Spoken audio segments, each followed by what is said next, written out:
सिर्फ उन्हीं को सक्सेसफुल मानते हैं जिन्होंने पैसा कमाया। ये नेचर का नियम है, जहाँ पे लक्ष्मी है वहाँ पे ही लक्ष्मी जाती है। लक्ष्मी का मतलब सिर्फ पैसा नहीं है।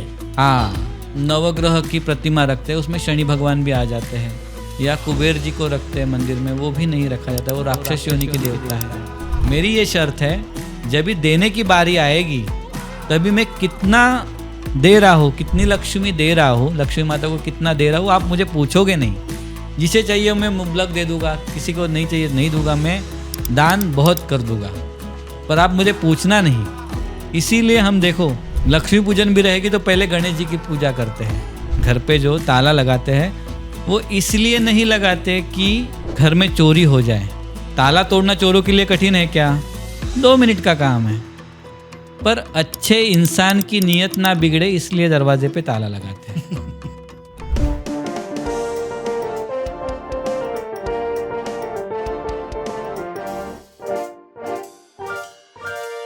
Welcome to the Arcade Talk Show, the show created, curated and crafted for life, from life and by life.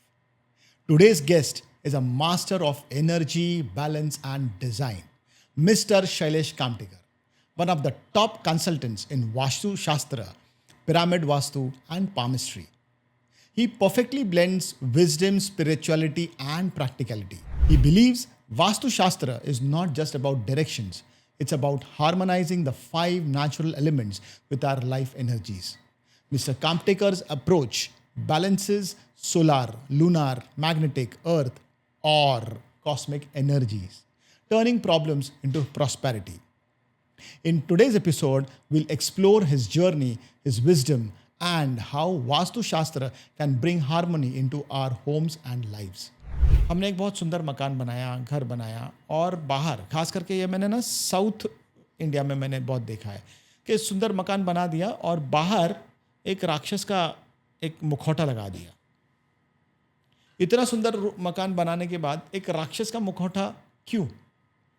वो जो राक्षस का मुखौटा वो जो लगाते हैं, जो घर के बाहर ऑलमोस्ट साउथ में आप दिखाया जाएगा या देखा जाएगा, तो उसे कहते हैं कि कीर्तिमुख कहा जाता है। तो कीर्तिमुख का मतलब क्या होता है कि कीर्ति यानी कि अपनी जो महानता है उसे गुणगान करना, उससे आता है अहंकार। अगर मैं ही बोलूँ कि मैं इतना महान हूँ, मैं इतना बड़ा हूँ, मैं इतना अच्छा हूँ, तो वो कीर्ति जो खुद के मुंह से की जाती है उसे बड़ा चढ़ा के बोला जाता है, वो चीज़ अहंकार रूप लिया जाता है। ओके, सो जो कीर्तिमुख था, जो कीर्ति था, वो एक दानव था। वो जो दानव था उसे भूख बहुत थी, बहुत भूख थी। वो किसी के घर में चला जाता था मेहमान रूप, और सारे मेहमानों का खाना अकेले ही खा जाता था। उसको भूख के ऊपर कंट्रोल ही नहीं था, वो कितना खाता था, वो कोई सीमा ही नहीं। किसी के यहाँ पे शादी हो, किसी के यहाँ पे फंक्शन हो, तो कीर्तिमुख पहुँच जाता था और सारे मेहमानों का खाना खा जाता था। सो इसके उपाय क्या उसके ऊपर? फिर किसी ने कहा कि आप, एक साधु जी ने उनसे कहा कि आप एक शिव जी की जब भी तक भक्ति नहीं करेंगे तब तक आपको एक स्पेसिफिक काम नहीं मिलेगा।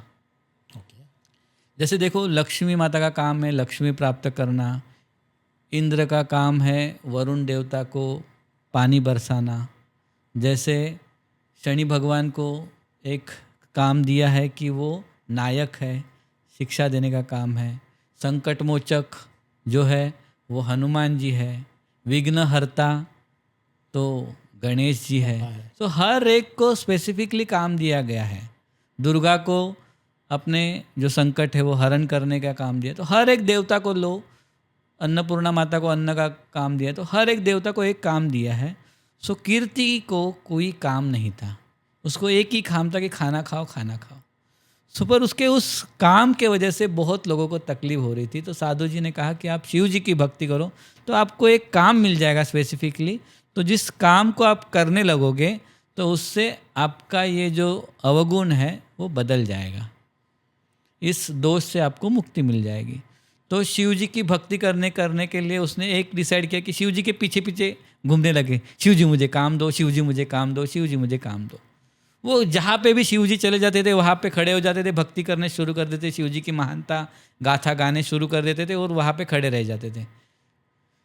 फिर एक दिन वो ऐसे करते करते करते करते करते उनके पीछे वो हिमालय तक पहुँच गया और वहाँ पे जाके काशी विश्वनाथ के वहाँ पे जाके या शिव जी के पास जाके बोलने लगा कि मुझे कुछ काम दो। तो बाबा बर्फानी के यहाँ पे पहुँच गया, शिव जी के यहाँ पे पहुँच गया। फिर वहाँ पे जब भी मंदिर के अंदर शिव जी माता पार्वती को मिलने के लिए जा रहे थे, तभी उन्होंने कहा कि आप यहीं पे रुको कीर्तिमुख जी, मैं अंदर जाके कुछ काम है तो वो निपटा के आ जाता हूँ। तो कीर्तिमुख ने कहा कि मुझे तो भूख लगी है, मैं क्या खाऊं। शिव जी बहुत क्रोधित हो गए थे, चिढ़ गए थे, पर अपने गुस्से पे तो कंट्रोल करना उनका ये स्वभाव है। उन्होंने कैसे वैसे करके गुस्से पे कंट्रोल किया और बोला कि तू खुद को ही खा ले, जा बैठ जा उधर, खुद को खा ले तू जा। अभी कितना समय लगेगा, तो बोले कि मैं आता हूँ, तू बैठ। तो कीर्ति वहाँ पे बैठ गया, बोला कि शिव जी की आज्ञा में पूरी पालन करूँगा। तो उसने पहले थोड़े भूख लगी तो थोड़ा पैर खा लिया खुद का, फिर थोड़ा और भूख लगी तो दूसरा पैर खा लिया, थोड़ी और भूख लगी तो तीसरा पैर खा लिया, और मीन्स तीसरा हाथ खा लिया। फिर उसके बाद ऐसे ऐसे शरीर करते करते करते हाथ पेट सारा शरीर उसने खा लिया। फिर उसके बाद उसके गर्दन तक ही जो शरीर बचा, खाने के लिए कुछ नहीं बचा, तो भी उसका सिर्फ शरीर वहाँ पे रुक गया। और वो जो उसका अहंकार था कि मेरे जितना कोई खा नहीं सकता या मैं ही सबसे ज़्यादा खा सकता हूँ, वो अहंकार जो था वो उसने खा लिया था एक्चुअली। और शिवजी जब भी बाहर आए तभी देखा तो विनम्र हो गया वो, और जो हट्ठास था उसका, शिवजी मुझे काम दो मुझे काम दो, वो विनम्रता से भी मांग सकता था। एक जगह बैठ के तपस्या करके भी ये आशीर्वाद प्राप्त कर सकता था, पर जल्दबाजी में अहंकार से वो शिवजी के पीछे पीछे पीछे पीछे घूमता रहा और उसने खुद के अहंकार को ही निगल लिया। शिवजी वो देख के बहुत प्रसन्न हो गए और उसे एक काम दिया कि मंदिरों के ऊपर आपको विराजमान होना है, ना के घर के ऊपर। मंदिरों के दरवाजे के ऊपर आपको विराजमान होना है, और जो भी मंदिर के अंदर आएगा उसका अहंकार तुम खा लेना। और अहंकार तो खाने के बाद वहाँ से शुद्ध मन से आप जब भी अंतर जाते हो, तो उसके बाद हम कछुए को दर्शन करके, वहाँ पे कछुए को क्यों वहाँ पे रखा जाता है, तो कछुए के तरह हम एकाग्र मन करें, ना कि जल्दबाजी में दर्शन करें। कछुआ कैसे होता है, अपने सारे इंद्रियों को अंदर समेट लेता है, और वो आसन जो योगासन है कछुए का, पूरे सारे इंद्रियों पे कंट्रोल कौन कर सकता है, तो केवल कछुआ। सारे इंद्रियों को अंदर लेके वो योग साधना करता है। उसी तरह उस अपने मन को एकाग्र करके सारे विचार अपने में संभालो और भगवान के सामने कीर्तिमुख को सारे अपने जो नेगेटिव विचार वो खाने दो। उसके बाद कछुए की तरह एकाग्रता मन से धीमे स्पीड में वो भगवान की परिक्रमा करो, उसके दर्शन करो और वैसे ही बाहर आओ। इसीलिए कीर्तिमुख को स्थान दिया गया मंदिरों के ऊपर, और घर के दरवाजे पे हमने स्थान दिया है वो शुभ चिन्ह को।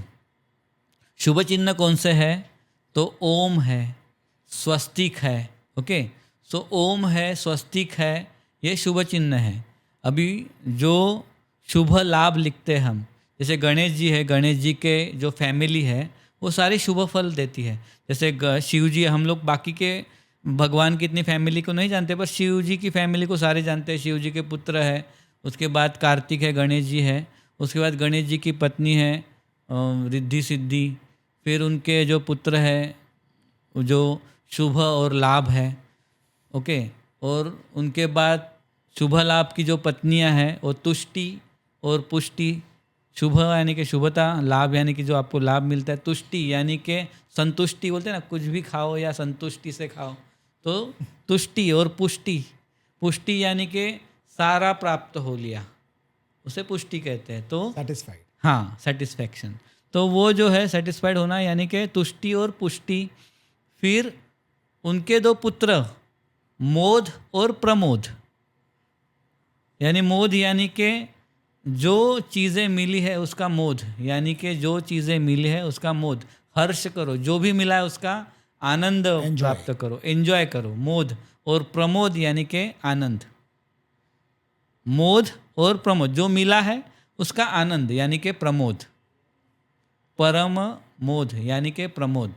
मोद और प्रमोद ये उनके पुत्र, गणेश जी के पुत्र और उनके पुत्र ऐसे। सो ये जो है ये शुभ चिन्ह है, सारे शुभ चिन्हों के नाम हैं। तो शुभ और लाभ को हम दरवाजे पे लगाते हैं, जो गणेश जी के पुत्र हैं। फिर स्वस्तिक लगाते हैं 2, और ओम चिन्ह या श्री चिन्ह ये जो है वो दरवाजे के ऊपर लगाया जाता है, जिससे हमारे घर में जब भी हम आए तो पॉजिटिविटी के साथ आए। और जब भी मंदिर में जाए तो कीर्ति मुख के नीचे नतमस्तक होकर सारा अहंकार वो खा ले, और उसके बाद कछुए की तरह धीमी गति से भगवान के दर्शन ले। तो ये होता है शुभ चिन्ह लगाना। पर उसका जो गलत यानी कि इन्फॉर्मेशन होने के वजह से आप देखोगे तो मंदिर के ऊपर लगाए तो मेरे घर पे भी लगना चाहिए, ये जो विचार है वो कीर्ति मुख को घर के ऊपर भी लेके आए, और घर में एक ने लगाया तो दूसरा भी लगाना स्टार्ट कर दिया, दूसरे ने लगाया तो तीसरे ने स्टार्ट किया। अरे 4 घर में लगे, मेरे घर में नहीं तो प्रॉब्लम हो जाएगा, अभी ये 4 घर में लगा, अभी मेरे घर में नहीं तो प्रॉब्लम है ना। ऐसे जो विचार है वो कीर्ति मुख को हर घर में लेके आए। मैंने बहुत जगह पर ये देखा, तब मैंने कुछ लोगों को पूछा, हाँ, तो कुछ जानकार थे या नहीं थे पता नहीं, बट उन्होंने कहा नज़र नहीं लगता है घर पे वही ये लगाने से नज़र। और फिर मैंने वैसे ही एक कीर्तमुख मैंने, if I am not wrong, मैंने ना बालाजी के तिरुमला टेम्पल पे मैंने देखा। वही तो है, आपने सही कहा। अभी वो मंदिरों में ही लगाया जाता है, कीर्तिमुख मंदिर में ही है। कीर्तिमुख मंदिरों के दरवाजे पे ही लगाया जाता है, अहंकार खाने के लिए। हम मंदिर में जाते हैं तो नतमस्तक होके अहंकार हमारा खा ले, और हर मंदिर के आपके एंट्रेंस पे वो कीर्तिमुख दिखाई देगा। सो मंदिर के ऊपर वो कीर्तिमुख रहता है कि हमारा अहंकार खा ले, और मंदिर में हम कछुए की तरह उसका दर्शन लेके फिर अंदर जाए। तो इसीलिए कीर्तिमुख वहाँ पे लगाया जाता है। बहुत डीप थॉट्स मिल रहे हैं, बहुत सारे इंसाइट्स मिल रहे हैं, और ये सब चीज़ के ऊपर हमने कभी गौर नहीं फरमाया, क्योंकि हम तो बस प्रार्थना के लिए जा रहे हैं। कुछ लोग तो सेल्फी स्टेटस के लिए मंदिर जाते हैं, लगाते हैं स्टेटस और बस डाल देते हैं। इसके पीछे का बहुत सारा गहराई जो है, जो आज आप हमें बता रहे हो, उसमें सीरियसली बहुत मज़ा भी आ रहा है। आपने बहुत सारे स्टोरीज़ के माध्यम से, बहुत सारे एग्जाम्पल को सामने रखकर आपने बहुत अच्छे तरीके से समझाया। शैलेश जी, अब बात करते हैं कि मैं एक व्यावसायिक हूँ, जैसे अमेज़ॉन, माइक्रोसॉफ्ट, फेसबुक और पता नहीं कितने सारे ऐसे बड़े बड़े दिग्गज हैं जो आज वो पोजीशन पे पहुँचे हैं। क्या वो भी वास्तु से रिलेटेड काम पर विश्वास रखते हैं? क्योंकि मैंने कुछ इंटरव्यूज़ में पढ़ा था कि अमेज़ॉन के जो मालिक थे उन्होंने कहीं से शुरुआत की थी, गैराज से। फिर फेसबुक के जो मालिक है उन्होंने कहीं हॉस्टल से शुरू की थी। तो ऐसे बहुत सारे एग्जाम्पल्स हैं। तो क्या वो आज जो दुनिया के सबसे दिग्गज और बड़े व्यावसायिक तत्वों पर उन्होंने जो अपनी शैली खड़ी की है, वो चीज़ वास्तु से ही कनेक्टेड आती है, या शायद वो इग्नोर्ड है वो चैप्टर को, कि वो उसको प्राधान्य नहीं देना चाहते हैं? अभी देखो कि पहले तो हम देखेंगे वास्तुशास्त्र के हिसाब से, तो ये जो चीज़ें हम लोग जब भी देखते हैं कि सक्सेसफुल इंसान वहाँ पे पहुँचने के बाद हम जब भी पीछे देखते हैं तो वो कभी नहीं भूलते कि मैंने कहाँ से स्टार्ट किया था। आप देखोगे तो वो कहते हुए आपको सुनाई देगी कि मैंने मेरे बैकयार्ड में गैरेज था उसमें से स्टार्ट किया, या मेरे ऑफिस के छोटा सा सेटअप था तो उस सेटअप में हम 4 दोस्त मिलके हमने ये ऑफिस में बैठ के स्टार्ट किया।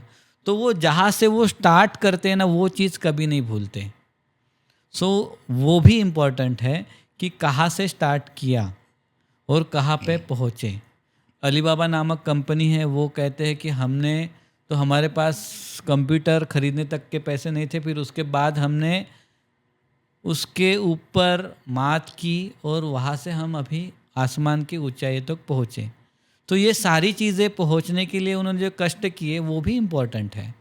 कर्म के साथ आपको उस वास्तु ने भी पॉजिटिविटी दी रहेगी। कोइंसिडेंटली हो ना हो, कहीं ना कहीं उन्होंने पॉजिटिव डायरेक्शन में फेस करके बैठे रहेंगे। कहीं ना कहीं वो अच्छे दिशा के ऊपर, अच्छे विचारों के ऊपर काम करते रहेंगे। उन्होंने वास्तुशास्त्र को स्पेसिफिकली फॉलो तो नहीं किया रहेगा। मैं ये नहीं कहता कि उन्होंने पुस्तक देखी या किताब पढ़ी और उसके बाद उन्होंने वास्तुशास्त्र के ऊपर एनर्जीज ने काम किया। एनर्जीज जो थी वो संकल्पना थी वो काम करनी। पर हम लोग देखो, हम लोग सिर्फ उन्हीं को सक्सेसफुल मानते हैं कि जिन्होंने पैसा कमाया। जिसने आज के तारीख में सबसे ज़्यादा पैसा कमाया डोनाल्ड ट्रम्प है, वो किसके पीछे भाग रहा है? किस अवार्ड के पीछे भाग रहा है? Nobel award. सो वो जो प्राप्त करने वाले जो है नोबेल अवार्ड, वो साइंटिस्ट है या विचार करने वाले, किताब लिखने वाले हैं, सेवा करने वाले हैं या दूसरे के जीवन में आनंद देने वाले, वो अवार्ड प्राप्त करते हैं। दूसरों का लाइफ कैसे अच्छा हो वो ढूंढने वाले अवार्ड प्राप्त करते हैं। और ये पैसा कमाने के बाद भी वही अवार्ड के पीछे भाग रहे हैं। यानी कि सोचो, खरा यानी कि सच्चा आनंद कहाँ पे है? सच्चा आनंद उसी में है जिसमें लोगों को हेल्प करने के बाद हमें संतुष्टि मिले, उससे अवार्ड मिला है। वो खरा अवार्ड है, वो सच्चा अवार्ड है। तो जिसने भी दूसरों की लाइफ इजी करने के लिए मेहनत ली, उनके पास लक्ष्मी आई। देखो, नदियाँ बहती है, नदियाँ बहती है ना, तो नदियाँ बहने के बाद है ना, कहाँ से बहती है और कहाँ जाके वो विलीन होती है, आप बता सकते हैं? आप नदियाँ जो आती है समझो पहाड़ों से आती है या कहीं से भी आती है और जाके मिलती है कहाँ पे? समुद्र में। समुद्र में मिलती है। सो सबसे ज़्यादा पानी तो समुद्र में ही है ना। सो वहाँ पे क्या ज़रूरत है समुद्र में पानी की? वो एक्चुअल में जानी चाहिए रेगिस्तान में जहाँ पे पानी नहीं है। पर वो जाती है क्या? नहीं, वो जाती है समुद्र में मिलने के लिए। जहाँ पे लक्ष्मी है, ये नेचर का नियम है, जहाँ पे लक्ष्मी है वहाँ पे ही लक्ष्मी जाती है। जहाँ पे लक्ष्मी नहीं है ना, वहाँ पे लक्ष्मी नहीं जाती है। और लक्ष्मी का मतलब सिर्फ पैसा नहीं है। हाँ, अगर आपने पॉजिटिविटी के ऊपर काम करना शुरू किया, मेरे पास जो है उसमें मैं आनंदी हूँ, देखो मेरे को इतना मिल रहा है, इसमें मैं खुश हूँ, पर ये जो है वो इसमें मेरे काम अच्छा होना चाहिए। जब भी आप घर से निकलो ना, तो आप ऐसा डिसाइड करके निकलो कि आज शाम को मैं इतना पैसा कमा के घर पे लेके जाऊँगा। तो क्या होगा? वो पैसा और दूर भाग जाएगा, लक्ष्मी और दूर भागती जाएगी। आप घर से निकलो और बोलो आज मैं 4 क्लाइंट के पास जा रहा हूँ ना, वहाँ से मैं पैसा नहीं लूँगा, पर काम इतना अच्छा करूँगा ना कि वो 4 लोग हैं ना, मुझे कम से कम 4-4 रेफरेंस देने चाहिए। सो आप बताइए, आपको 4-4 रेफरेंस मिलने के बाद आपको ज़्यादा पैसा मिलेगा या 4 क्लाइंट के पास आप पैसा कितना लोगे ये डिसाइड करके आओगे और उनके पास के second option is always best. So second option always best. तो वही है, लक्ष्मी भी वही देखती है कि ये आदमी किस पे काम कर रहा है, ये मेरे ऊपर फोकस करके काम कर रहा है या काम के ऊपर फोकस कर रहा है। तो अगर आप काम के ऊपर फोकस करते जाओगे ना, तो लक्ष्मी पीछे पीछे पीछे आपके चलते हुए जाएगी और लक्ष्मी के पीछे आप लगोगे भागते भागते भागते भागते, तो वो दूर होती जाएगी। तो आप घर से निकलो तो काम अच्छा करने के लिए निकलो, शाम को आप घर जाओगे तो लक्ष्मी अपने आप आपके घर आ जाएगी। यही फंडा है वो उन लोगों ने अपनाया और वो आज सक्सेस प्राप्त कर रहे हैं और हम लोग उनके बारे में बात कर रहे हैं। एक वास्तु है, वास्तु में ऐसी क्या चीज़ है जो हमने बहुत बार हमने देखा है कि बहुत सारे वास्तु तज्ञ हैं, वो बोलते हैं कि ये आप यंत्र रख लो तो आपके पास एनर्जी आ जाएगी, वो यंत्र रख लो, 2 लाख रुपए दे दो, 5 लाख रुपए दे दो तो वो दोष हट जाएगा। क्या ये फैक्ट है? देखो कैसे है ना कि वास्तुशास्त्र में कुछ रेमेडीज भी ये एक संकल्पना है। संकल्पना ये है कि पॉजिटिविटी घर में लेके आनी ज़रूर है। एक तो होता है कि आपको अगर कुछ दोष है घर में, सो उनके निवारण के लिए कुछ यंत्र आपको दिए जाते हैं, पॉजिटिव यंत्र दिए जाते हैं। और दूसरा है कि पॉजिटिविटी क्रिएट करने के लिए दिए जाते हैं। मैं अगर कहूँ आपको बुखार है तो मैं कहूँगा कि आप ये क्रोसिन खा लो, पर मैं कह रहा हूँ कि नहीं ये च्यवनप्राश खा लो भाई, तो कुछ बीमारी है इसलिए कह रहा हूँ कि च्यवनप्राश खा लो, तो नहीं। आपको हेल्थ टॉनिक है, नेगेटिविटी ना आए इसलिए मैं दे रहा हूँ। सो उपाय के भी दो तरीके हैं कि कुछ उपाय इसलिए किए जाते कि भाई ये नेगेटिविटी है तो भाई क्रोसिन के तरीके से कुछ गोलियां दे के उस नेगेटिविटी को दूर किया जाए। पर आप घर लेते समय ही अगर उचित वास्तुशास्त्र को तज्ञ को दिखाए और वो आपको उचित सलाह दे, सो जो नेगेटिविटी है पहले से ही घर से दूर है। फिर जो उपाय करने हैं वो सिर्फ च्यवनप्राश जैसे हो, पॉजिटिविटी क्रिएट करने के लिए करो, इम्यूनिटी बढ़ाओ। हाँ पॉजिटिविटी बढ़ाओ। देखो घर से नेगेटिविटी दूर रखना तो एक बात है, जैसे घर से नेगेटिविटी दूर रखना, वैसे जैसे कि आप देखोगे कि घर पे जो ताला लगाया जाता है ना, घर पे जो ताला लगाते हैं वो इसलिए नहीं लगाते कि घर में चोरी हो जाए, क्योंकि ताला तोड़ना चोरों के लिए तो 2 मिनट का काम है, बराबर है ना। ताला तोड़ना चोरों के लिए कठिन है क्या? 2 मिनट का काम है। पर अच्छे इंसान की नीयत ना बिगड़े इसलिए दरवाजे पे ताला लगाते हैं। समझे? सो वास्तु भी उसी तरह से है कि जब भी आपके घर में कुछ मेहमान आते हैं, कुछ आपके दोस्त आते हैं या कोई स्नेही आता है आपके घर में आता है, सो उनको आपके जो घर की पॉजिटिव एनर्जी देख के ईर्ष्या ना आ जाए या आपके ऊपर ज्वेलसी ना आ जाए, इसके लिए या ईर्ष्या से वो कुछ गलत डिसीजन ना ले ले, सो वो नेगेटिविटी दूर रहे, इसलिए ये वास्तुशास्त्र ज़रूरी है। इससे क्या होता है, घर में आने के बाद प्रसन्नता देखते हैं, भगवान श्री कृष्ण का तस्वीर देखते हैं या कृष्ण जी के साथ राधा को देखते हैं या पॉजिटिविटी को देखते हैं, शिव जी को देखते हैं, तो उनके घर के अंदर आने के बाद मन में भी पॉजिटिव भाव निर्माण हो जाता है। वो जो द्वेष आया रहता है ना, नेगेटिव एनर्जी आई रहती है ना, वो अपने आप धीरे धीरे धीरे धीरे धीरे धीरे करके वो निकल जाती है और अपने आप उसका जो मन है वो प्रसन्नता के ऊपर देखना स्टार्ट हो जाता है। आते हैं एक सबसे इम्पोर्टेंट चीज़ जो एक घर में होता है, मंदिर।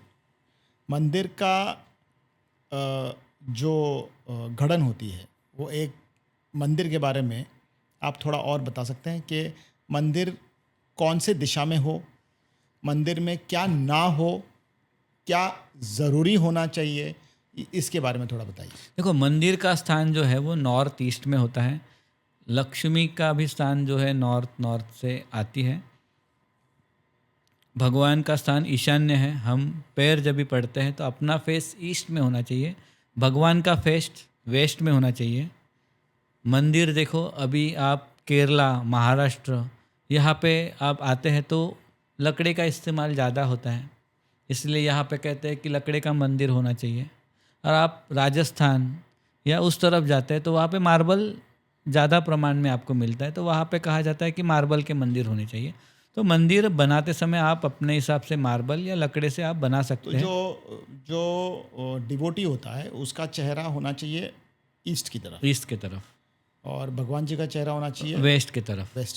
ये प्राइमरी होना चाहिए। हाँ, और जो मूर्तियाँ रखते हैं उसमें गणेश जी, लक्ष्मी माता, अन्नपूर्णा माता या बाल कृष्ण, ये इम्पोर्टेंट माना जाता है। जो मूर्तियाँ रखो वो अंगूठे से बड़ी होनी चाहिए, और या मंदिर के अंदर जो रखते हैं वो जो अपना ईट है ये उससे छोटी होनी चाहिए, यानी कि 6 सवा 6 इंच से छोटी होनी चाहिए, ताकि उसे मंदिर का स्थान मिले। ना कि हम जहाँ पे जाते हैं बाहर मंदिरों में, वहाँ पे हम मन्नत मांगते हैं, पर अपने घर में हम लोग मन्नत नहीं मांगते, वहाँ पे हम लोग पूजा अर्चना करते हैं, भगवान को प्रसन्न करते हैं। तो वहाँ पे आपकी मूर्तियाँ थोड़ी छोटे साइज़ में होनी चाहिए, एकदम भी छोटी नहीं कि अंगूठे से छोटी हो जाए। वो आपके चेहरे के लेवल में आप बैठे या खड़े रहे तो आपके चेहरे के ऊपर नहीं जानी चाहिए भगवान की मूर्तियाँ, इस लेवल पे रखिए। ऊंचा घूमट ना रखें जिससे वो मंदिरों का स्थान ना प्राप्त कर सके। और कभी कभी हम लोग देखते हैं कि नवग्रह की प्रतिमा रखते हैं, उसमें शनि भगवान भी आ जाते हैं, या कुबेर जी को रखते हैं मंदिर में, वो भी नहीं रखा जाता, वो राक्षस योनि के देवता है।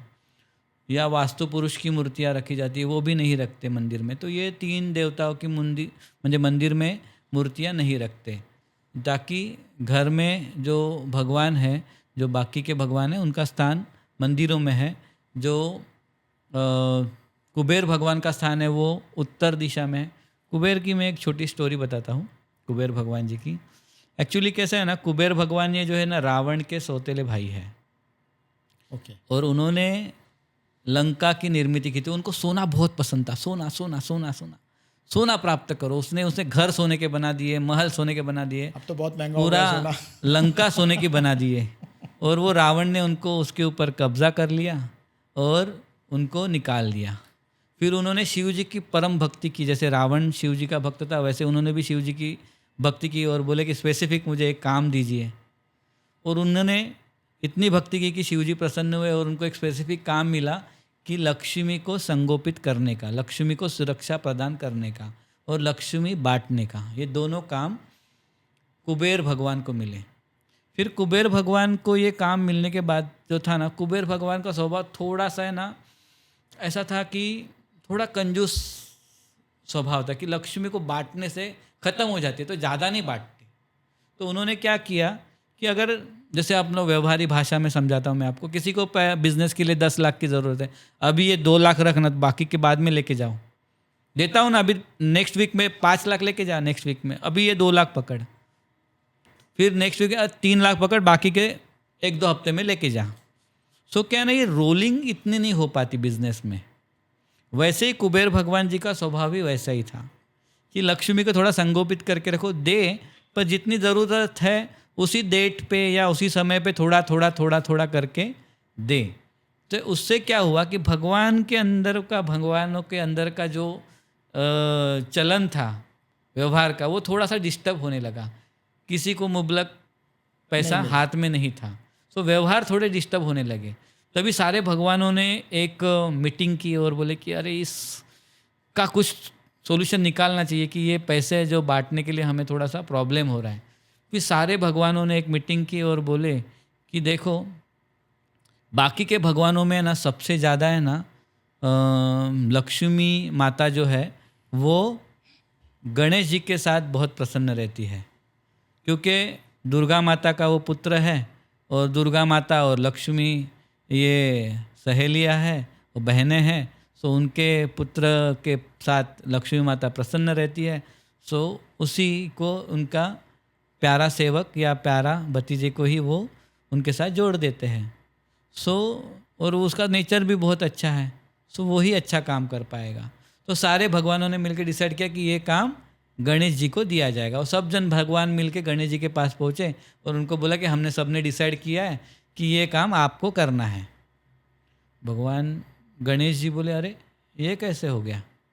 देखो एक सिस्टम होता है कि गणेश जी बोले कि देखो पहले आपको मुझसे आके मिलना ज़रूरी था, मुझे पूछना चाहिए था कि आप ये काम करोगे कि नहीं करोगे, मुझे रिक्वेस्ट करना ज़रूरी था, फिर पूछना ज़रूरी था, उसके बाद आप डिसाइड करो। बराबर है ना। आपने ये नहीं किया नियम, तो मेरी भी शर्त है, मेरी ये शर्त है, जब भी देने की बारी आएगी तभी मैं कितना दे रहा हूँ, कितनी लक्ष्मी दे रहा हूँ, लक्ष्मी माता को कितना दे रहा हूँ, आप मुझे पूछोगे नहीं। जिसे चाहिए मैं मुबलक दे दूंगा, किसी को नहीं चाहिए नहीं दूंगा, मैं दान बहुत कर दूंगा, पर आप मुझे पूछना नहीं। इसीलिए हम देखो लक्ष्मी पूजन भी रहेगी तो पहले गणेश जी की पूजा करते हैं। ओके, सो किधर भी आप देखते हैं तो लक्ष्मी पूजन से पहले गणेश जी की पूजा की जाती है और उसके बाद लक्ष्मी की पूजा की जाती है। या सुपारी की पूजा, लक्ष्मी के सामने सुपारी रख के गणेश का आह्वान करके वहाँ पे पूजा की जाती है, फिर लक्ष्मी की पूजा की जाती है। सो ये गणेश जी की पूजा हम करते हैं। पर रावण का सौतेला भाई जो कुबेर जी थे वो राक्षस योनि के थे, इसलिए उनकी पूजा नहीं की जाती है। वैसे ही शनि भगवान जो है शीघ्रकोपी है, इसीलिए शीघ्रकोपी है। वो शनि भगवान जो है वो साउथ वेस्ट में रहते, तो उन्हें भी भगवान के रूप में मंदिरों में स्थान नहीं दिया था, क्योंकि वो नवग्रह में से एक आते हैं। ओके, और कैसे होता है, जैसे उनसे बहुत से लोग डरते हैं। गणेश जी का जन्मदिन था, गणेश जी का जन्मदिन था, तो शिव जी बोले कि नारद जी को, भाई गणेश जी का जन्म है, अभी तक आपने बनाया नहीं, अभी ये 5वां साल है, तो धूमधाम से मनाते हैं, अभी थोड़ा सा खेल कूदने लगा है। तो गणेश जी का जन्मदिन धूमधाम से बनाने के बोले, जाओ सभी ग्रहों को निमंत्रित करो, सभी देवतागण को निमंत्रित करो, जाओ धूमधाम से गणेश जी का बर्थडे सेलिब्रेट करते हैं। तो नारद जी तो निकल के सभी ग्रहों को, सभी तारों को, सभी देवताओं को इनविटेशन दे के आ गए। फिर उस समय रिटर्न आने के बाद बोले कि मैंने सबको आमंत्रित किया। तो शिव जी ने पूछा, सबको यानी कि किस किस को आमंत्रित किया आपने? बोले मैं सबको आमंत्रित किया, शनि भगवान को भी किया। हाँ आपने बोला सबको, उसमें तो शनि भगवान को टालू तो मैं जाके ना बोल के आ जाता हूँ। बोला नहीं नहीं भाई, अभी शनि भगवान मेरे घर में आएंगे तो मेरे कुंडली में आ गए, मेरे कुंडली में आ गए तो फिर वो मेरे जीवन में उसका ये रहेगा, अभी स्थान मिल जाएगा। फिर अभी क्या करें? फिर उन्होंने कहा कि मैं थोड़ा समय छुप के रह जाता हूँ। वो उन्होंने 7:30-8 बजे आते का टाइम दिया ना, 8 बजे बोले ना, हाँ तो 8 बजे ही आएंगे वो, 1 मिनट भी पीछे नहीं हो जाएंगे, आगे भी नहीं हो गए, तो 1 घंटे में वो चले जाएंगे। 1 घंटे का मैंने उनको बोला है, तो केक कटिंग सेरेमनी करके वो तुरंत निकल जाएंगे आशीर्वाद देखो गणेश जी को। तो फिर वहाँ पे शिव जी ने क्या किया, एक हाथी का रूप लिया और छुप के, जब 8 बजने से पहले 2 मिनट वो जंगल में जाके हाथी का रूप लेके वो छुप के वहाँ पे रुक गए। और जैसे ही 9 बजे शिव जी ने देखा कि शनि भगवान जी थे, वो आके गणेश जी को आशीर्वाद दे के उन्होंने पूछा कि भाई शिव जी कहाँ है? तो वो बोला कि गणेश जी बोले कहीं पे काम के लिए चले गए हैं।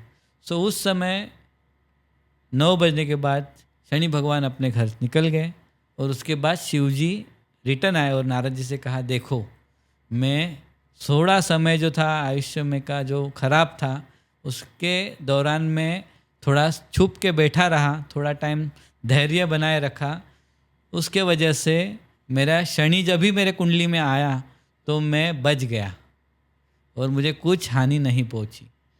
तभी नारद जी ने बोला कि आप तो देवों के देव हो, कोई कभी सोचा था क्या आपने कि कोई आपको अपने बच्चे के जन्मदिन के दिन हाथी बन के घास चरने के लिए भेज देगा? कभी ऐसा सोचा था क्या? नहीं। शिव जी बोले तो मैंने तो नहीं सोचा था कि कोई मुझे बर्थडे के दिन घास चरने भेज देगा।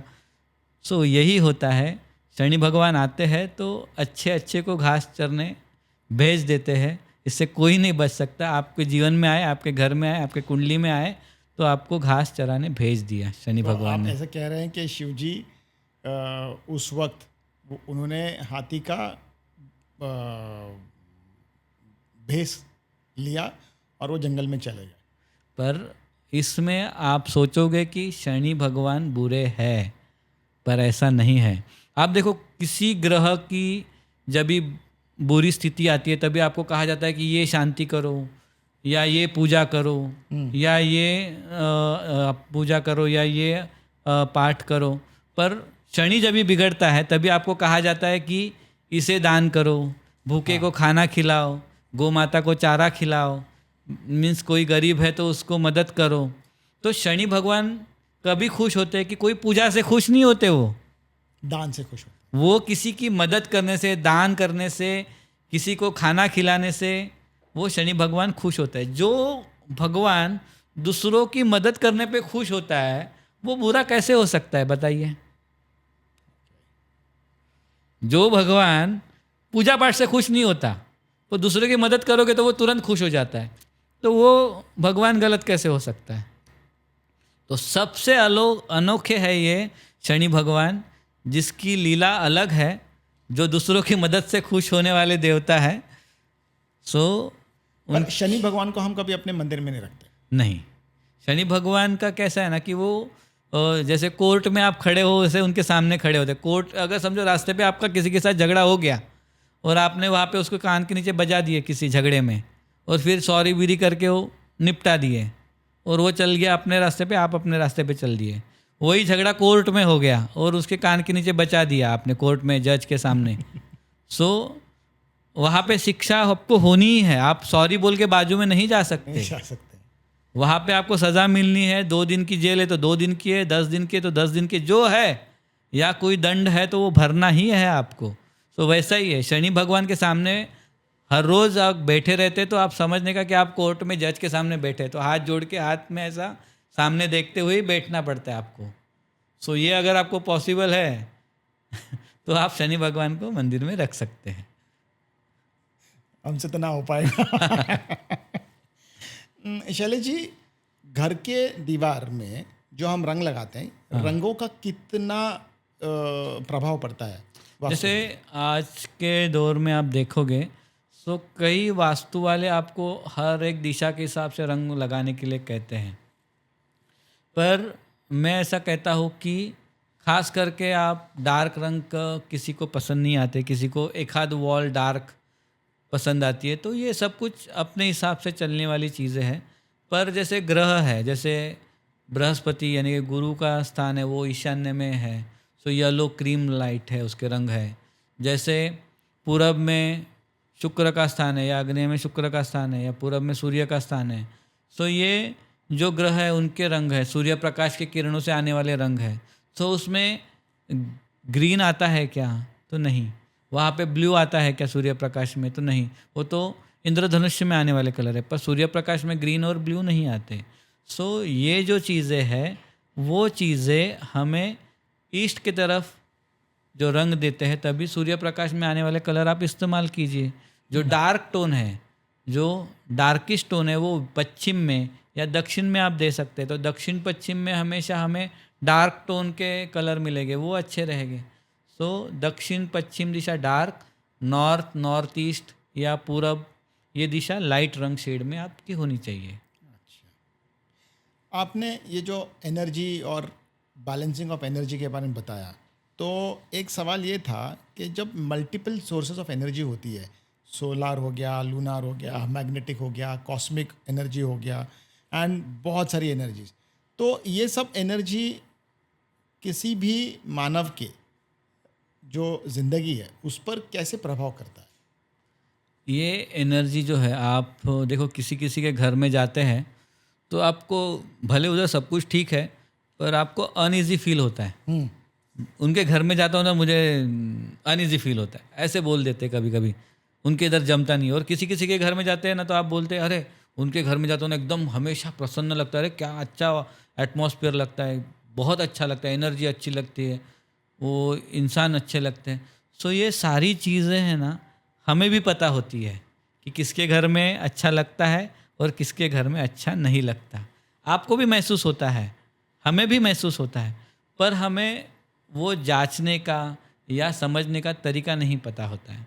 आप जैसे आप हमेशा इस चीज़ के ऊपर गौर दे के आप किसके घर में जाते हैं तो एनर्जी को महसूस करना स्टार्ट करते हैं ना, कि इनके घर में मुझे कैसा लग रहा है, इनके घर में मुझे अच्छा लग रहा है क्या, इस जगह के बेड के ऊपर मुझे अच्छा लग रहा है क्या, यहाँ पे बैठ के मैं अच्छा काम करता हूँ, मैं यहाँ पे आता हूँ ना तो मेरा अच्छा काम होने लगता है। तो समझने का तुरंत कि वहाँ पे एनर्जी अच्छी है, और इस कॉर्नर में बैठ के ना मेरे काम ही नहीं होते, यहाँ पे बैठ के मेरा इतना जो प्रोडक्शन या इतना जितना आउटपुट होना चाहिए उतना नहीं मिलता है। तो वहाँ पे समझने का, ये कॉर्नर में मुझे एनर्जी मेरे लिए इतनी अच्छी नहीं है, पर किसी दूसरे के लिए अच्छी रहेगी। ओके। सो ये महसूस करने की जगह है, या खुद वहाँ पे एक्सपीरियंस करने सेल्फ की जगह इवैल्यूएशन है। की बहुत ज़रूरी होती है, हाँ, ज़रूरत है वहाँ सो ये अपने आप में एक अलग साइंस है, उसे भी आप अपनाइए और धीरे धीरे उसमें आप एक्सपर्ट बनते जाएंगे। शैलेश जी, जब हम ये वास्तु के बारे में बात करते हैं, और वास्तु से जैसे हमने रंगों के, दीवारों के बारे में बात की, पॉजिटिव एनर्जी के बारे में बात की, अब हम कुछ ऐसे वास्तुओं के बारे में बात करेंगे जहाँ से नेगेटिविटी बहुत स्ट्रॉन्ग फील होती है, और कुछ ऐसे वास्तु होते हैं जहाँ पर बहुत पॉजिटिविटी। अभी बहुत पॉजिटिविटी का जो वास्तु है वो तो डेफिनेटली अपना घर, दूसरा मंदिरों में जाए तो हमें पॉजिटिविटी दिखती है। द मोमेंट आप पुलिस स्टेशन में स्टेप करते हो, आप अस्पताल में स्टेप इन करते हो, आप कोर्ट रूम में स्टेप करते हो, आपको एक नेगेटिव फीलिंग आती है। तो क्या उन वास्तुओं पर ऐसे कोई हम उपाय कर सकते हैं, या वो आप कितना भी उपाय कर लो बस वहाँ से एनर्जी वैसी ही आएगी? देखो, हम नेगेटिविटी जहाँ पे महसूस करते हैं वहाँ पे कभी कभी ओरा भी नेगेटिव होता है। मैं आपको एक छोटी सी एक कहानी बताता हूँ इस पे। हम लोग कुछ दोस्त थे, वो मिलके एक जगह पे वास्तु देखने के लिए जा रहे थे। तो मेरे दोस्त ने कहा कि चलो सैटरडे है तो हम लोग खाली बंगला है तो वहाँ पे वास्तु देखने के लिए चले जाते हैं। तो मैं बोला ठीक है चलो चलते हैं। तो दूसरे दोस्त ने कहा कि देखो अभी बारिश का अच्छा मौसम है तो 4-5 में दोस्त को और ले लेते हैं और हम लोग 5-6 दोस्त लिख के चले जाते हैं, थोड़े अपने पिकनिक भी हो जाएगी।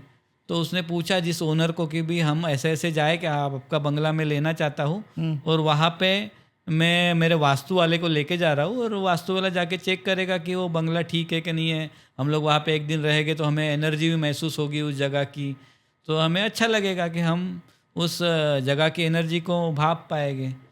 तो ओनर ने बोला सब कुछ ठीक है भाई, आप जा रहे हैं पर ज़्यादा दंगा बिंगा मत करना और जो भी है 5 बजे से पहले उस घर में पहुंचना।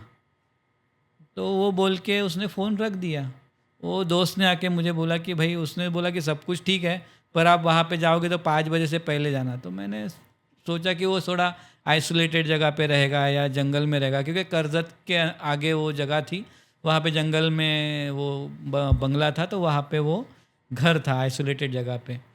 फिर वहाँ पे जाने के समय पहले एक दिन पहले चाबी के लिए हमने फ़ोन किया उसे कि भाई हमें चाबी चाहिए कि हम लोग आज मीन्स कल सुबह निकलने वाले हैं और आपके बंगले पे सैटरडे को पहुँचेंगे और संडे को सुबह हम लोग वो एनर्जी सब चेक करके या वास्तु में हमको फीलिंग कैसी है वास्तु वाला देखेगा, यानी कि मैं देख के वो महसूस करके आपको लेना है बंगला या नहीं लेना है वो डिसाइड करेगा आपका बंगला।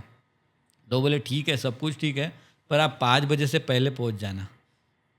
उस दिन भी नहीं उन्होंने यही बोला। तो फिर वो मेरे दोस्त ने आके मुझे बताया कि अरे वो भी आज यही बोल रहा था कि 5 बजे से पहले पहुंच जाना। ठीक है जाते हैं, अभी क्या बोलेंगे। फिर हमें निकलने में देरी हो गई। बीच में निकलते समय हमारा टायर पंक्चर हो गया। फिर एक जगह गाड़ी बंद हो गई।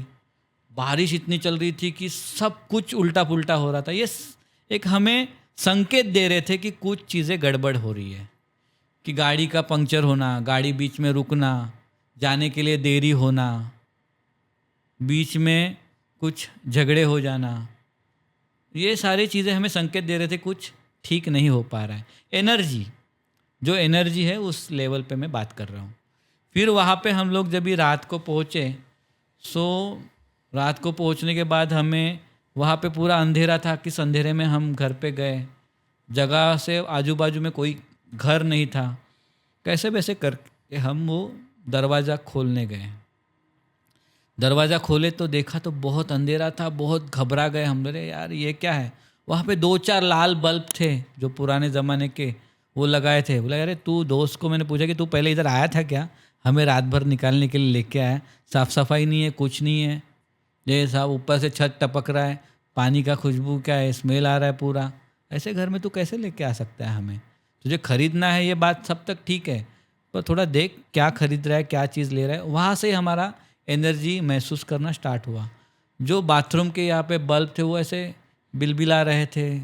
ये क्या, हमें कुछ ऐसा अच्छा नहीं लग रहा है। तो उस हमारे लोगों में से एक जो दोस्त था वो बोलता है ऐसा कुछ नहीं होता रे, ऐसा सब डरने का नहीं, जोश दिखाने का, पावर होनी चाहिए अपने अंदर।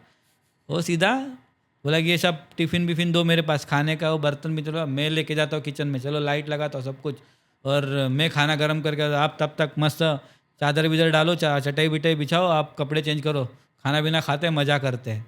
बोला अरे यार हम वास्तु देखने बोलो कल सुबह देख लेना वास्तु, अभी हम एंजॉय के मूड में है। बोला ठीक है चलो आप बोल रहे तो ठीक है, पर जो एनर्जी आ रही थी ना जगह की वो डरावनी थी, हमें अच्छा नहीं लग रहा था। 5-10 मिनट के अंदर ही जब वो किचन में गया, 2 दोस्त सामान लेके गए, उसके पीछे वो जो हट्टा कट्टा था, हम लोग में थोड़ा सा उसको ताकत आ गई थी अचानक से। सो वो आदमी भी, मेरा दोस्त था, वो अंदर चला गया। थोड़े टाइम में वो इतना ज़ोर से चिल्लाया, इतना ज़ोर से चिल्लाया और किसी ने उसको अंदर से बाहर फेंक दिया। सब वो खाने के बर्तन उसके ऊपर गिर गए, पूरा खाना, दाल थी वो, सब्जी थी वो उसके ऊपर गिर गई। दूसरे दोस्त थे वो डर के मारे वो चिल्लाए तो दूसरे दोस्त भी चिल्लाए। लाइट कम थी, दौड़ते दौड़ते वो सब जन वो दाल में गिर गए, क्योंकि वो दाल सब गिर गई थी, उसके ऊपर गिर के वो बाहर आए, वो बेहोश गिर गया। वो जो पहले चिल्ला के गिरा था, वो जिसको ताकत आ गई थी, वो चिल्ला के वहाँ पे गिर के बेहोश हो गया। हम लोग कैसे वैसे बाहर आ गए दरवाजे के बाहर, अभी बारिश ज़ोर से हो रही है, घर की एनर्जी तो अब तक तो आपको पता चल गई रहेगी कि क्या हुआ है हमारे साथ। घर की एनर्जी हमें समझ में आ नहीं रही थी। फिर उसके बाद हमने डर के मारे हमारे मोबाइल भी अंदर छूट गए थे। बोले अभी तो वो तो सब ठीक है, हम लोग जा तो नहीं सकते, चाबी भी अंदर है मोबाइल में, पर इसको तो वैसे छोड़ नहीं सकते, हमें अंदर जाना पड़ेगा और उसे खींच के बाहर लेके आना पड़ेगा, ये ठीक नहीं है उसे अकेला छोड़ना। सो वो अंधेरे में थोड़ा सा कम लाइट में हम कैसे कैसे चुपके से अंदर गए। तभी हमें याद आया कि वो आदमी क्यों बोल रहा था 5 बजे से पहले जाओ, 5 बजे से पहले जाओ। सो वो जगह में कुछ एनर्जी अच्छी नहीं थी। सो हमने उस जो हमारे साथ आया था दोस्त, उसको हमने पकड़ के खींचते खींचते, क्योंकि वो ज़रा हट्टा कट्टा था और हमें वो बेहोश था, तो हमने उसको खींच के बाहर लेके आए और पानी में उसको थोड़ा सा, आँख के ऊपर पानी भी नहीं मारा, वो थोड़ा सा होश में आने की कोशिश कर रहा था, पर सर के ऊपर उसको बहुत बड़ी गहरी जख्म हो गई थी, वहाँ से खून बह रहा, तो हमने पट्टी बिट्टी लगा के वहाँ पे बैठे रहे। अभी हमारे पास 2 रास्ते थे कि रात भर वहाँ पे बैठे रहे या सब अंदर का सामान ले, मोबाइल वोबाइल ले और चाबी भी ले और फिर हमारे रास्ते निकल जाए। पर हमें हिम्मत नहीं हो रही थी कि वो सब चाबी मोबाइल लेने के लिए अंदर जाए। हमने डिसाइड किया कि रात भर वहाँ पे बाहर ही बैठते, अंदर जाने की हम में से किसी में हिम्मत नहीं थी। जो भी है एनर्जी है वो देखे के देख ली, बहुत हो गया, और एनर्जी नहीं देखनी है भाई, बहुत हो गई एनर्जी। सो हमने डिसाइड किया कि बाहर ही रुको, सुबह जैसे होती है तो चाबी भी लेने के लिए हम लोग अंदर जाएंगे और चाबी लेके बाहर निकलेंगे। जैसे सुबह हुई 6 बजे, थोड़ी जो धूप थी वो खिली, फिर थोड़ी सी लाइट आई और हमने चाबी भी ली और घर को लॉक लगा दिया, सामान लिया हमारा, और हम लोग गाड़ी में बैठ के रिटर्न निकले। 8 बजे तक हम लोग आधे रास्ते पे आ गए थे। वहाँ पे हम लोग रुके, चाय भी पिया, और चाय भी पीने के बाद हमने बोला चलो ओनर को फ़ोन लगाते, उसको बोलते कि क्या हमें घर में भेज दिया तूने। सो हमने फ़ोन लगाया ओनर को और बोला कि देखो एनर्जी आपकी घर की अच्छी नहीं है, आपने किस घर में हमें भेज दिया, ऐसा करता है क्या कोई? पूरी कल्पना देनी चाहिए कि नहीं कि घर में कुछ प्रॉब्लम है, क्या है?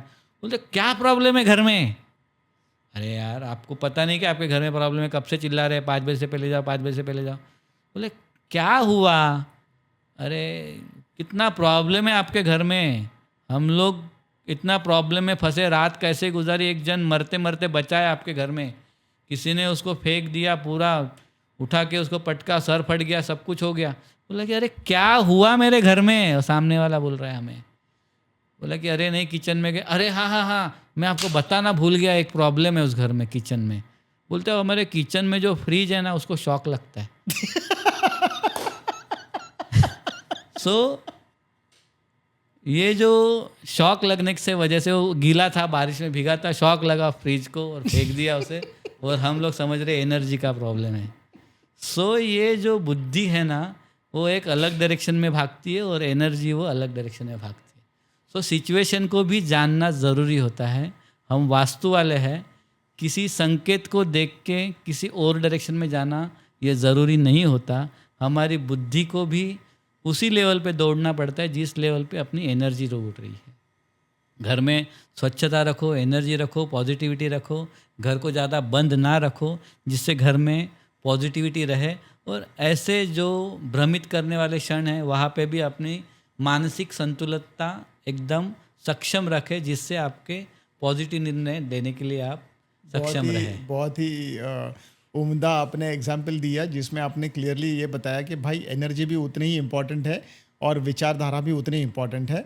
हो सकता है कि कभी कभी हमारे विचार हमारे उस क्षण पे हावी हो जाए या वो क्षण हमारे विचारों पर हावी हो जाए। मैं भी सोच ही रहा था कि क्या हुआ है क्लाइमेक्स में, और कौन आई और उसको उठा के फेंक दिया, कि ऐसी कौन सी शक्ति थी जो उसको इतनी नेगेटिव एनर्जी उसको महसूस हुई। तो definitely it was an electrical shock जिसकी वजह से वो ज़ोर से चिल्लाए और वो पीछे फेंक दिए गए। और जैसे मैंने शुरुआत में कहा कि अस्पताल हो, पुलिस स्टेशन हो या कोर्ट रूम हो, यहाँ से हमें हमेशा नेगेटिविटी फीलिंग होती है। देखो कैसे है कि जहाँ पे आपको सज़ा मिलती है वहाँ पे लोग रोते हैं, बिलखते हैं। कई बार तो उनके मौत की सज़ा मिलती है या उसको पूरे उम्र भर वहाँ पे जेल होती है, या कोई जो केस चलती है वहाँ पे किसी का, हाँ, तो उसकी केस चलती है, तो वहाँ पे जो दुखी लोग हैं वहाँ पे न्याय मांगने के लिए आते हैं। तो आधे लोग तो इंसाफ के लिए आते हैं और आधे लोग ने क्राइम करने हुए आते हैं। तो ये भी दुखी होते हैं और क्राइम वाले आने वाले तो क्रिमिनल होते हैं। सो दुखी और क्रिमिनल की वो जगह है। सो जहाँ पे दुखी लोग और क्रिमिनल लोग आते हैं वो वहाँ पे आते हैं। सो वो एटमॉस्फेयर ही डरावना रहता है। फिर कोर्ट के बाद हम लोग देखते हैं कि जैसे हॉस्पिटल में है, यहाँ पे बहुत बार कभी भी इंसिडेंट होता है, कोई बीमार होता है या कोई गुजर जाता है, बहुत सी मौतें वहीं पे होती है। सो आप देखोगे तो घर में कैजुअलिटी होने के चांसेस ज़्यादा नहीं होते इतने कि जितने हॉस्पिटल में मृत्यु के चांसेस ज़्यादा होते हैं। सो वहाँ पे कैसे पॉजिटिविटी हो पाएगी? वहाँ पे लोग अच्छा होने के लिए जाते हैं, पर आपको वहाँ पे ज़्यादा दिन 5 स्टार ट्रीटमेंट दे तो भी आप ज़्यादा दिन नहीं रुक पाएंगे। सो यही फैक्ट है जहाँ पे अपनी ही एनर्जी कहती कि नहीं चलो अभी मैं अच्छा हो गया, जल्दी चलो घर पे, मुझे घर पे अच्छा लगेगा। पर घर छोटा है, वहाँ पे हॉस्पिटल बड़ा है, राइट। फिर भी आपको लगता है कि नहीं भाई यहाँ पे नहीं खाना मैं अच्छा घर मिल ही रहा, फिर भी जाऊँगा। घर जाऊँगा। तो वही एनर्जी काउंट होती है। पर मंदिर में, अगर मंदिर में आप अच्छे मंदिर में अगर जाते हैं तो एक बार गए तो फिर से नहीं जाते क्या? जाते एक हैं। बार जाते हैं तो बार बार जाने की तमन्ना होती है। उस चीज़ को पॉजिटिविटी कहते हैं। हॉस्पिटल में देखो, एक बार गया अभी बार बार जाने की इच्छा होती है, ऐसा नहीं होता। अभी कोर्ट गया, एक बार गया बार बार कोर्ट जाने की इच्छा होती है, नहीं। एक बार हॉस्पिटल में, एक बार कोर्ट में, या एक बार पुलिस चौकी में गया बार बार पुलिस चौकी जाओ तो नहीं। पर मंदिर में बार बार जाने की इच्छा होती है। तो इसी को एनर्जी जहाँ कहते चीज़ हैं। अच्छी लगती है, जहाँ पे हमें फील गुड फैक्टर होता है, वहाँ हमें बार बार जाने का इच्छा होता है। आखिरी के 2 सवाल आपके साथ, तो आज दिन कैसे बीत गया समझ ही नहीं आया। बहुत सारे अनुभव आपने शेयर किए जो बहुत ही रोमांचकारक रहे, बहुत ही ऊर्जा देने वाले रहे। पंच तत्व ये क्या है? पंच तत्व यानी कि जो हम 5 तत्व को बॉडी के रिलेट भी करते हैं, ज़मीन, आकाश, पानी, ये जो आत्मा से भी रिलेट करते हैं। जैसे चक्रास कहते हैं, जो 7 चक्रास बॉडी के होते हैं, वो सारी जो चीज़ें हैं पंच तत्व में हमें विलीन होना है कहते हैं। पंच तत्व से आए हम वैसे भी कहते हैं। फिर ये जो चीज़ें हैं वो पंच तत्व हमारे बॉडी, हमारी एनर्जी और हमारी सोच, इससे रिलेट करता है। हर एक समय आता है, बचपन से लेके बुढ़ापे तक जो ग्रोथ होती है, सो उसे हम रोक नहीं पा सकते। वो तो चलने वाली घड़ी है, वो रोक नहीं पाओगे। सबसे प्रबल कौन है संसार में? उससे प्रबल कोई नहीं है, तो वो है समय। पंचतत्व में जो चीज़ें हैं वो समय से परे है। पानी खत्म होने वाला है क्या? नहीं। पहाड़ खत्म होने वाले हैं क्या? नहीं। ये जो चीज़ें हैं, हवा है, वो खत्म होने वाली नहीं है। जो भी चीज़ें पंचतत्व में है ना, वो कभी खत्म नहीं होने वाली है, वो वहीं पे है।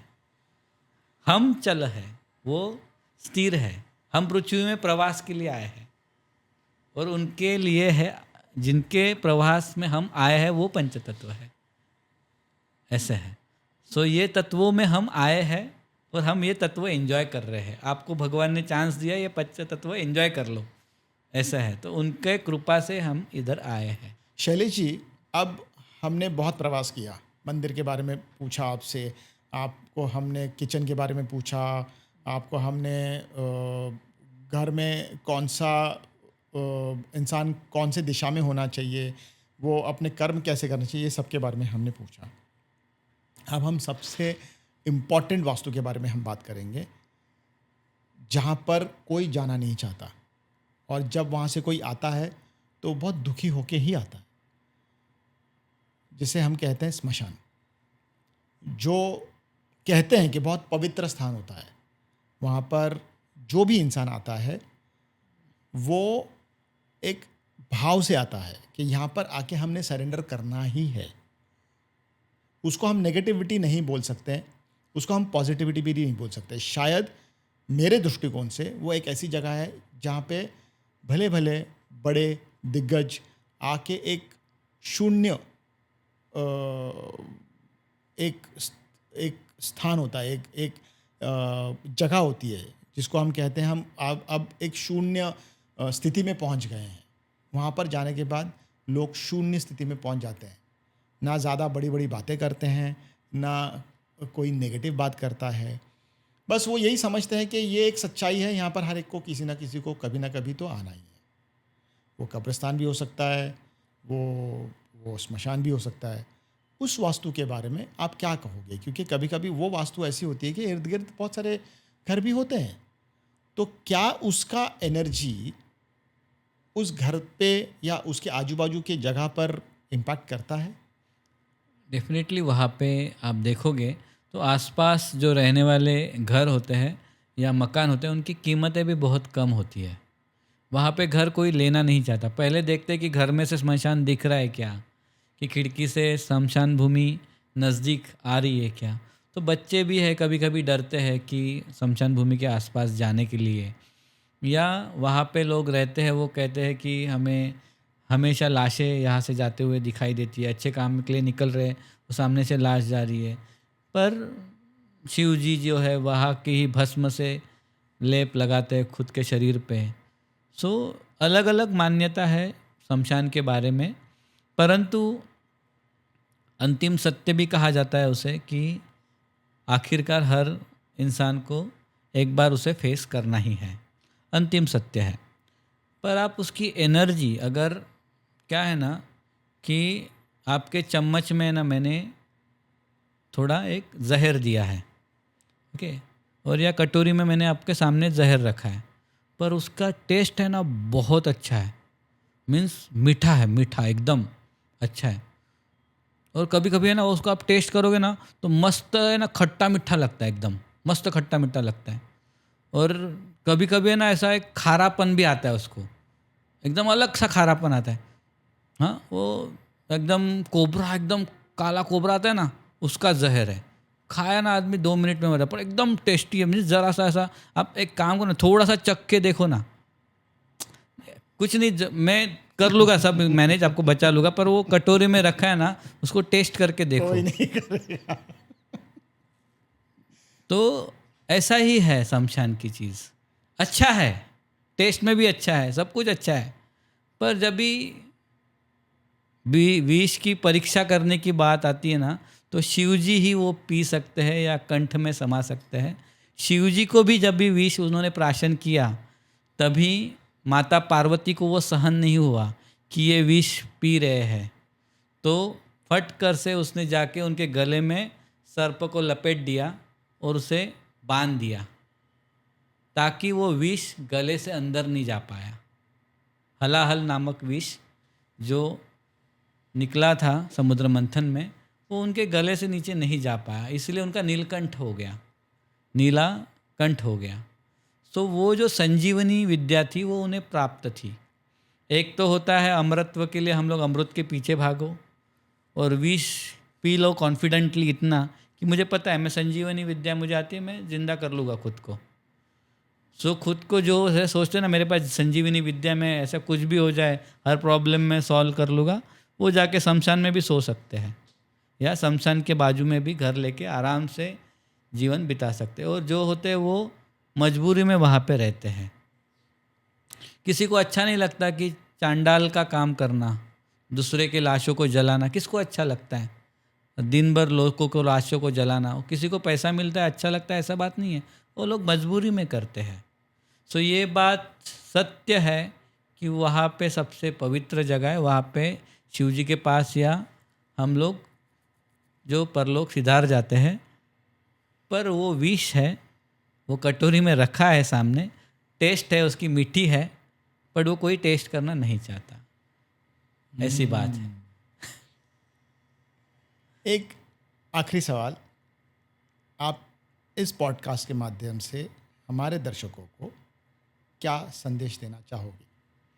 देखो, वास्तुशास्त्र इसे एक एनर्जी की तरह आप लीजिए, आपके जीवन में अप्लाई कीजिए। जैसे 25% आपको कुंडली शास्त्र है, 25% आपके रेखा शास्त्र है, 25% आपकी वास्तुशास्त्र है, और जो बचा हुआ 25% है वो है आपके कर्म। अगर आपको रेगिस्तान में चलना है, ओके, सो कोई वास्तु वाला या कोई ज्योतिषी आपको ये नहीं कह सकता कि आपको रेगिस्तान में चलना है तो आपको तुरंत मर्सिडीज़ में बिठा के मैं उस पार ले जाऊँगा या ऊंट पे बिठा के उस पार लेके जाऊँगा धूप में। वो इतना सलाह दे सकता है कि आपको अच्छे जूते पहना सकता है, अच्छी पानी की बोतल लेके जाइए सलाह दे सकता है, अच्छा छाता लेके जाए सलाह दे सकता है। आपको प्रवास आपका खुद को ही करना है। आपका प्रवास आपको खुद का करना है। पर अगर ये 3 चीज़ आपके पास नहीं रहेगी, सोचो आपके पास अच्छे शूज़ है और छाता है, बिना पानी की बोतल आपको जाना है, जा पाओगे?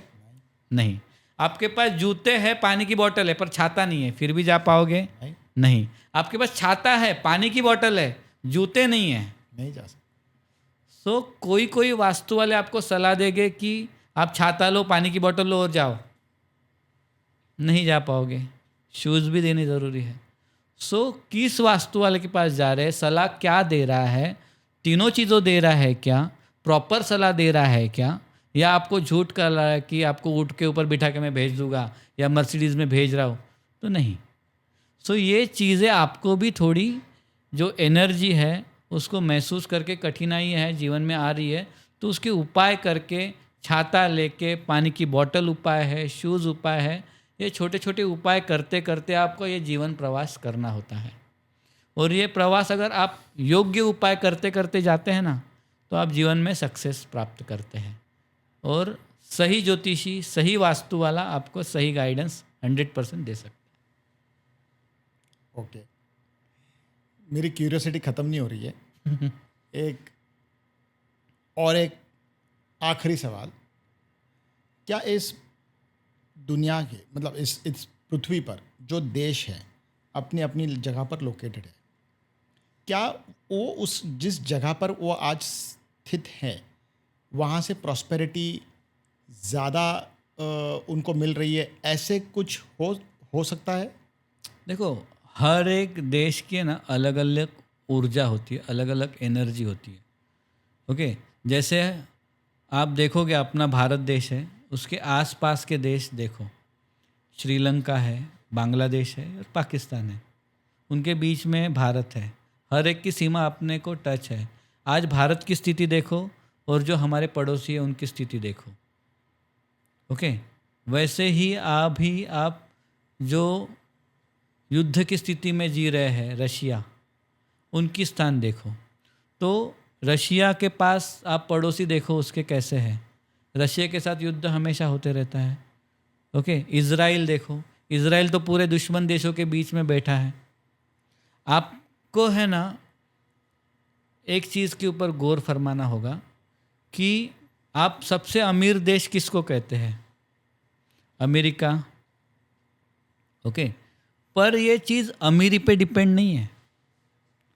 सबसे अच्छे वेपन किसके पास है, उस देश को शक्तिशाली कहा जाता है, ना कि सबसे ज़्यादा पैसा किसके पास है। आप सबसे ज़्यादा जिसके पास वेपन अच्छे हैं उस देश को शक्तिशाली बोलेंगे, या जिसके पास पैसा ज़्यादा है उसको शक्तिशाली बोलेंगे? संरक्षण करने वाला जो, उसी को शक्तिशाली देश माना जाता है, ना कि पैसे वाले देश को।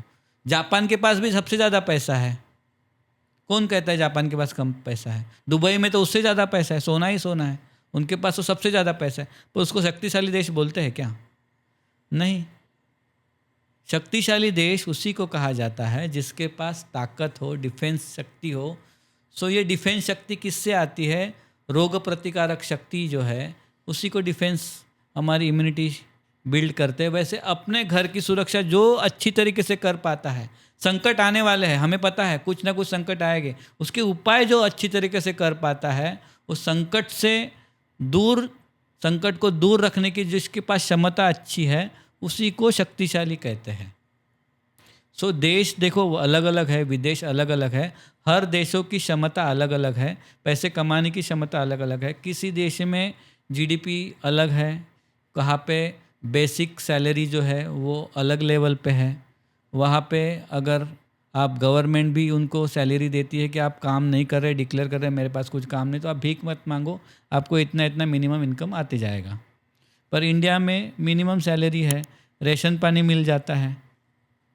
ओके, पर ये सारी चीज़ें हमें उस देश को अपने पैसे से हम लोग नहीं तोल सकते। ये सुरक्षा। देखो, आपको अभी इस चीज़ में आपको एक चीज़ महसूस होगी कि कब से हम हमारे इस संवाद में लक्ष्मी माता लक्ष्मी माता लक्ष्मी माता लक्ष्मी माता लक्ष्मी माता इसके ऊपर चक्कर ले रहे हैं, पर एंड में हीरो कौन निकला? दुर्गा माता। जो डिफेंस वाली है शक्ति, नारी शक्ति किसे कहते हैं या शक्ति माता किसे कहते हैं? लक्ष्मी माता को शक्ति माता कहते हैं क्या? नहीं ना। तो दुर्गा माता ही शक्ति माता है। तो डिफेंस जिसका अच्छा है, जिसकी कृपा दुर्गा माता की है, वहीं पे लक्ष्मी रुकेगी।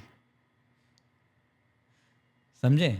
सो कब से हम लोग चर्चा कर रहे हैं लक्ष्मी माता पर, खरी शक्ति अलग ही निकल गई, वो दुर्गा माता। तो मतलब दुनिया में जो देश अपनी अपनी जगह पर स्थित है उनका वास्तु से डेफिनेटली इतना प्रभाव नहीं होगा, बट उनके अंदर जो ऊर्जा है, हाँ, जिसको हम कहते हैं शक्ति, अपने दुश्मनों से लड़ने की, जिसके पास सबसे ज़्यादा क्षमता है, जिसके पास सबसे ज़्यादा ऊर्जा है, एनर्जी है, उसको हम सबसे ज़्यादा सुरक्षित देश कहते हैं। कहें। और वही घर जो खुद की सुरक्षा कर सकता है, जिसका कर्ता पुरुष प्रबल होता है, उसके तरफ किसी को भी आँख टेढ़ी करके देखने की क्षमता नहीं होती, हिम्मत नहीं होती, वही घर आखिरकार प्रगति कर जाता है। तो आज दर्शकों को ये एपिसोड डेफिनेटली बहुत भाने वाला है, क्योंकि मैं खुद ये एपिसोड अभी भी मेरे दिल में, दिमाग में इतने और प्रश्न हैं कि ऐसे लग रहा है कि मैं सर को छोड़ूं ही ना, और मैं उनके कहानियों के रूप में जो उन्होंने एक एक इतने सुंदर सुंदर कहानियाँ बताकर और इतने इम्पॉर्टेंट विषय को, इतना गहरा विषय को उन्होंने इतना सुलभ तरीके से समझा के हमें हमारे सामने रखा है कि इसका हम जितना भी तारीफ़ करें उतना कम है। तो शैलेश जी, धन्यवाद, आप मेरे शो पर आए और हमें ज्ञान प्रदान दिया, जिसको हम ये कहेंगे कि आज हम बहुत धनवान हो गए, विचारों से धनवान हो गए, बहुत सारी एनर्जी से, जिसकी वजह से हमें ये समझ आया कि पैसा इम्पॉर्टेंट है, पर सिर्फ पैसा ही सब कुछ नहीं है। तो आपके अंदर की ऊर्जा, आपके अंदर की क्षमता, आपके अंदर की रोग प्रतिकारात्मक शक्ति, ये बहुत इम्पॉर्टेंट होता है, और इसी से वास्तु शास्त्र को बल मिलता है। Am I right, sir? Perfect. So thank you very much for coming on to my show and धन्यवाद। बहुत बहुत धन्यवाद।